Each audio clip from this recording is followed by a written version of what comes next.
Hello नमस्कार दोस्तों, स्वागत है सभी का आर के वाईफाई स्टडी में। दोस्तों आज हम भारत के संविधान में 44वें संविधान संशोधन के विषय में जानने वाले हैं।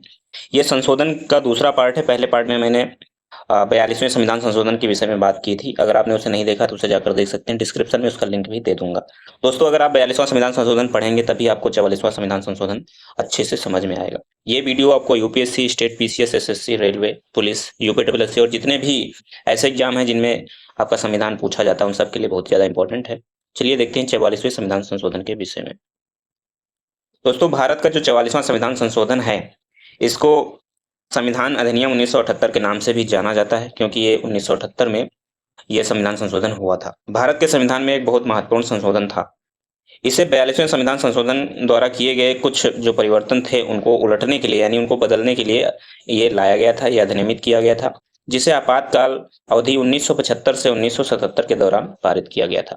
यानी 44वां संविधान संशोधन जो है ये जब 1975 से 77 के बीच में आपातकाल चल रहा था, उसी समय इसको पारित किया गया था। अनुच्छेद 352 में मंत्रिमंडल शब्द जोड़ा गया, यानी 44वें संविधान संशोधन के द्वारा ही जो संविधान में मंत्रिमंडल शब्द नहीं था उसको जोड़ा गया 352 में। अनुच्छेद 352 में ये आपातकाल से संबंधित है।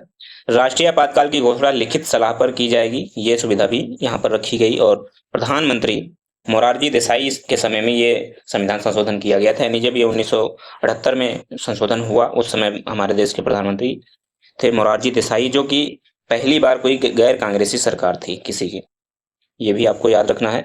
ये जो संशोधन हुआ था, लागू हुआ था, वो 2 जून 1978 से लागू हुआ था। ये बात भी आपको याद रखनी है, 1978 से लागू हुआ था 44वां संविधान संशोधन 1978। इसके अंतर्गत राष्ट्रीय आपात स्थिति लागू करने के लिए, जब पहले 1978 से पहले जब हम राष्ट्रीय आपात स्थिति लागू करते थे उस समय आंतरिक अशांति शब्द का प्रयोग किया जाता था, लेकिन 44वें संविधान संशोधन के द्वारा आंतरिक अशांति के जगह पर सैन्य विद्रोह का नाम रखा गया, यानी अब आंतरिक अशांति के स्थान पर सैन्य विद्रोह का प्रयोग किया जाएगा।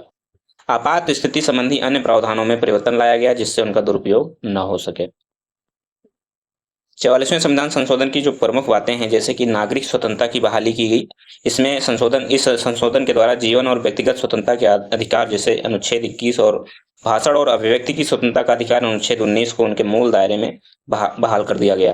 42वें संशोधन द्वारा लगाई गई सीमाओं को हटा दिया गया। आपातकालीन शक्तियों पर सीमाएं कुछ लगी, जैसे संशोधन ने आपातकालीन शक्तियों के दुरुपयोग को रोकने के लिए सुरक्षा उपाय किए, जिसके तहत राष्ट्रपति को राष्ट्रीय आपातकाल की घोषणा केवल तभी करनी होगी जब भारत या उसके किसी हिस्से की सुरक्षा को खतरा होगा। चुनाव आयोग के भी कुछ यहाँ पर नियम बनाए गए। इस संशोधन में चुनाव आयोग की स्वतंत्रता और निष्पक्षता को बहाल कर दिया गया, जिससे कि कार्यकारी हस्तक्षेप से उसका अलगाव सुनिश्चित हो सके।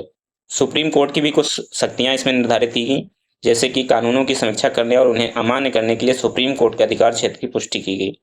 इसकी शक्तियों को उनके मूल दायरे में बहाल कर दिया गया था। कुछ अन्य परिवर्तन भी हुए इसमें, जैसे कि विभिन्न प्रकार के अनुच्छेदों में बदलाव किए गए। उच्च न्यायालय, संघ लोक सेवा आयोग और राज्य विधानसभाओं से संबंधित अनुच्छेदों में भी कुछ बदलाव हुए थे।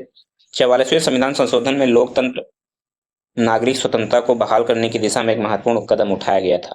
आपातकाल के दौरान किए गए कुछ विवादास्पद परिवर्तनों को उलट दिया गया था। इसके द्वारा संपत्ति के अधिकार को मौलिक अधिकार के भाग से हटा दिया गया था, यानी 1978 से पहले जो संपत्ति का अधिकार था वो मौलिक अधिकार था, लेकिन 1978 में जब 44वां संविधान संशोधन हुआ, इस संशोधन के द्वारा मौलिक अधिकार से हटाकर इसे विधिक कानूनी अधिकारों की श्रेणी में रख दिया गया था। लोकसभा और राज्य विधानसभाओं की जो अवधि 42वें संविधान संशोधन में 6 वर्ष कर दी गई थी, इसे हटाकर पुनः 5 वर्ष कर दिया गया।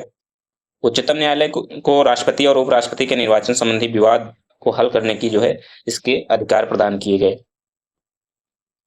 दोस्तों ये हो गया पूरा आपका 44वां संविधान संशोधन। अब प्रश्न आता है 42वें संविधान संशोधन से, इसमें है कि भारत के मूल संविधान में मौलिक कर्तव्यों की संख्या कितनी थी। भारत के मूल संविधान में, याद रखिएगा, भारत के मूल संविधान में मौलिक कर्तव्यों की संख्या कितनी थी। ऑप्शन है 10, 6, 7 या 11।